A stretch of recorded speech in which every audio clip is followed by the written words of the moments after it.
அனைவருக்கும் வணக்கம். இது 12th பாலிட்டியில் ஃபஸ்ட் லெசனில் உள்ள முக்கியமான டேட்டா தான் பார்க்க இருக்கிறோம்.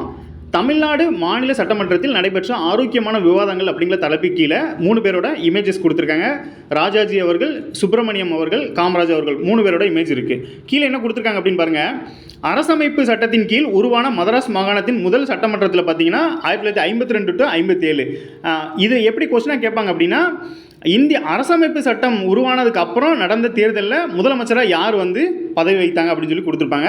ஸோ ராஜாஜி அரசு கொண்டு வந்த அடிப்படை கல்வி திட்டம் விமர்சிக்கப்பட்டது. எதிர்கட்சிகளோடு சேர்ந்து காங்கிரஸ் கட்சியை சேர்ந்த ஒரு பகுதியினரும் இந்த திட்டத்தை கடுமையாக எதிர்த்தனர் அப்படிங்கிறத கொடுத்துருக்காங்க. ஸோ அடுத்ததை பாருங்கள்.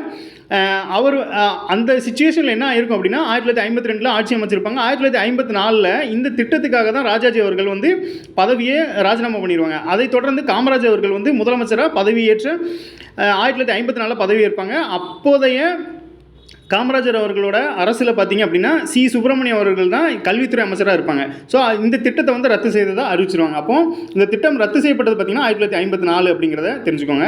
அடுத்ததாக பார்த்தீங்கன்னா சென்னை மாகாணத்தோட தலைவர் ராஜாஜி தனது முதல் நிதிநிலை அறிக்கை, அதாவது முதல் பட்ஜெட்டை சுதந்திரம் வாங்கினதுக்கு அப்புறம் முதல் பட்ஜெட்டை எங்கே சப்மிட் பண்ணாங்க அப்படிங்கிற கொடுத்துருக்காங்க. 1937 செனட்டவை மதராஸ் பல்கலைக்கழக சேப்பாக்க வளாகத்தில் தான் தாக்கல் பண்ணியிருக்காங்க. எப்போ அப்படின்னா 1937 அமைந்த அரசில் இந்த வளாகத்தில் தாக்கல் பண்ணியிருக்காங்க அப்படின்னு கொடுத்துருக்காங்க.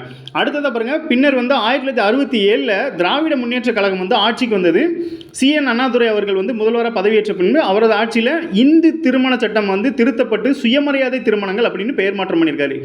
1967 அப்புறம் அண்ணாதுரை அவர்கள் இந்து திருமண சட்டத்தை சுயமரியாதை திருமணங்கள் அப்படின்னு சொல்லி பெயர் மாற்றம் பண்ணியிருக்காங்க.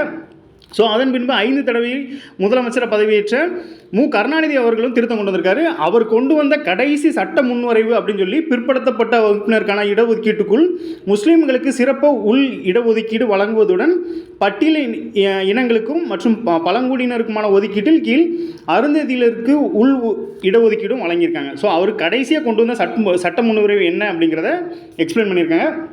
அடுத்ததாக பாருங்கள்.